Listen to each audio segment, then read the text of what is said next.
Hey, what's up guys, this is Ray and today we'll be talking about the 2005 CG animated movie Final Fantasy VII Advent Children. Final Fantasy VII Advent Children, it's a sequel to the hit game Final Fantasy VII, a game of which I played back on the PlayStation 1 way back in the day. I still haven't touched the remake, it's in my queue. I have it downloaded on my PlayStation 4 ready to go. I'm just working my way through other video games before I touch it, but I know the remake is getting all sorts of hype, and that's the reason why I'm talking about Advent Children today. So Final Fantasy VII Advent Children, it's directed by Nomura Tetsuya, who was the director of the original game. And it features the voice talents of, let me read it here, Sakurai Takahiro, Ayumi, Sakamoto Maaya, Morikubo Showtaro, and Morikawa Toshiyuki. But before we dive into this review, if you guys are new to Eiga-Man Ray, I upload reviews and discussions of Japanese movies, anime movies included, every chance that I get. So if you're new to the channel and you dig the content, feel free to check out other videos featured here and also subscribe. And so back into the review. So let's talk about the story of Final Fantasy VII Advent Children.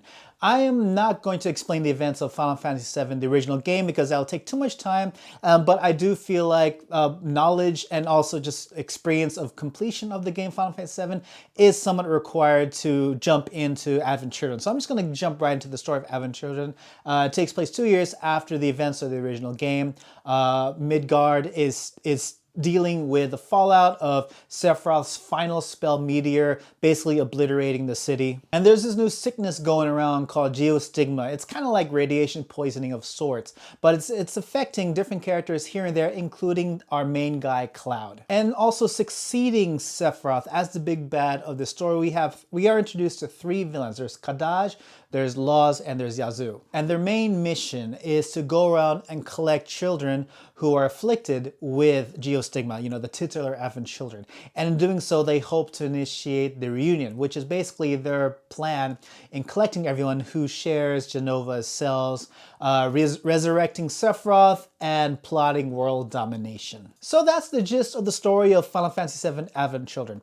And you know, when it comes to the positives of Advent Children, first of all, this movie is definitely for the fans. If you have played Final Fantasy VII, if you have played any of the Final Fantasy games throughout the, ever since the NES, the Famicom back in the day, to even the PlayStation 4 now, I think you will absolutely have a great time with this movie. And that's because there are not only Easter eggs and references to things that are present in Final Fantasy VII or have happened in Final Fantasy VII, anything from items to characters, references, to even music. You know, the music once again is produced by Uematsu Nobuo, who has been the producer of Final Fantasy soundtracks for years, since the beginning.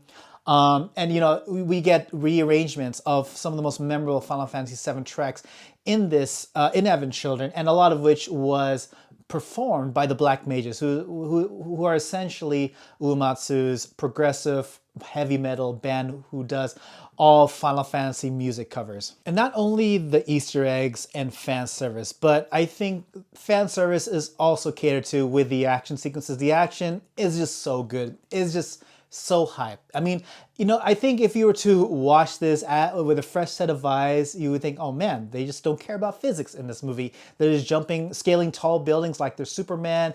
They're grabbing people by the legs and throwing around like rag dolls. But if you play the games, I feel like it's just easy to accept the kind of action sequences present here. I mean, they do very similar types of feats of superhuman strength and ability in the games, whether it be by magic spells or limit breaks, and to see it being performed live in animated form, it's a lot of fun. And the voice performances were well done. I especially like the ones who voice Cloud and even Sephiroth.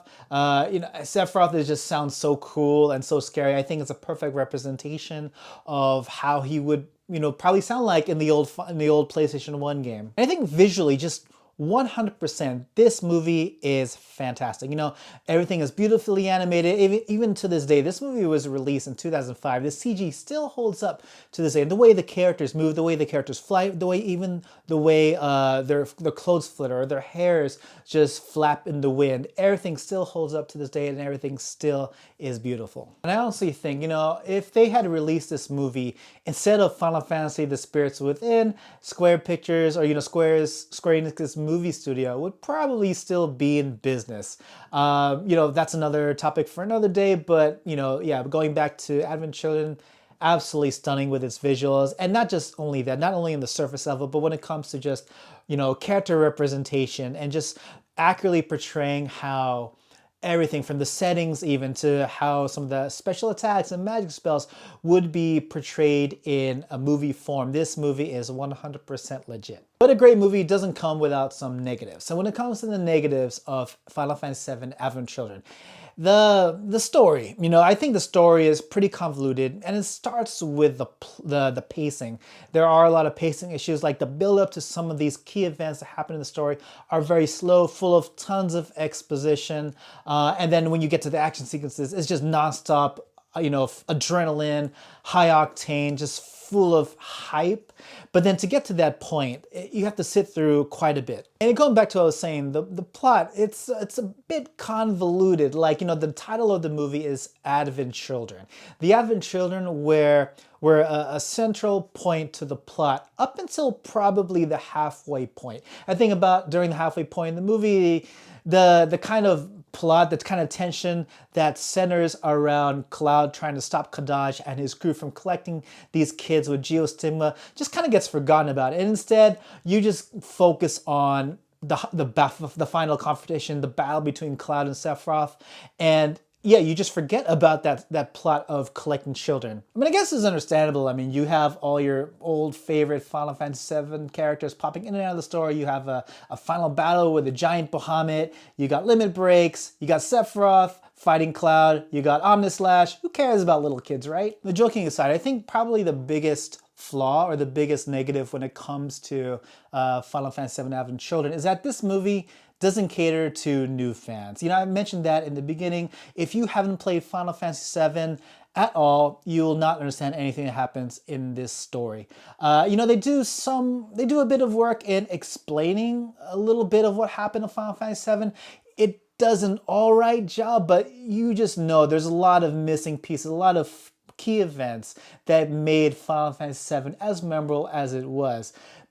Just missing. If you haven't played the game, so you jump into the story, you're just going to be missing out on all that stuff. And part of the things you'd be missing out on are the importance of the main character of your party in the story. I mean, for the most part, another negative I want to link this into is that other than Cloud, Tifa, and Vincent, everyone else was pretty much a glorified cameo. They pop in the latter half of the story. You don't know what they've been up to. They just kind of pop in for the final battle, just to add to the excitement, to add to the fan service. But from a narrative standpoint, if you were to come into the story not knowing who those characters are, you still wouldn't know who those characters are. And one last negative I want to say is the character of Denzel. Denzel is a new character they introduced in this movie. He's this kid afflicted with geostigma. The version I rewatched to do this review for you guys was the complete version. And that included about, 30 minutes of more content from the original release. I remember watching the original release way back when, and then watching this. And there was 30 more minutes, and a lot of the extra footage does contain Denzel, and oh my God, I just want to skip through all of that. I think the character of Denzel was unnecessary, didn't really add much to the overarching story other than just expand, I guess, the viewpoint. Like, you get to really know more characters who are afflicted with geostigma, and that's pretty much it. As far as like an effect to the entire story, he wasn't important, and in the end, he became just like this whiny kid they just wanted to get out of the way. But overall, what do I have to say about Final Fantasy VII Advent Children? It's fun, exciting, a lot of hype. If you can get past the slow buildup and the exposition, and you just focus on the action sequences, it's a lot of fun. I think adding to the lore of Final Fantasy VII, it does very well at adding to it, and it's just great to see a lot of old faces from the games pop into this story, and especially the final half of the movie. Like, the final half is just nonstop action sequences. I can't remember exactly how long it was, but it was literally the entire second half of the movie was just one giant just giant run of action sequences, and it was super fun. Anyways, yes, those are my thoughts on Final Fantasy VII Advent Children. What do you guys think? Please let me know in the comment section below. Don't forget to leave a like, share, and subscribe. Follow me on all the social media channels. And by all means, if you really dig my content, feel free to hit that notification bell so you can get reminded every time I upload a new video. And of course, by all means, check out my Patreon page. The link is in the description area below. And yeah, that's about it for me, guys. And as always, everyone, thank you so much for watching. Thank you so much to my patrons over Patreon for supporting this channel in anything and everything that I do. And for everyone, I'll catch you again in the next video. Take it easy.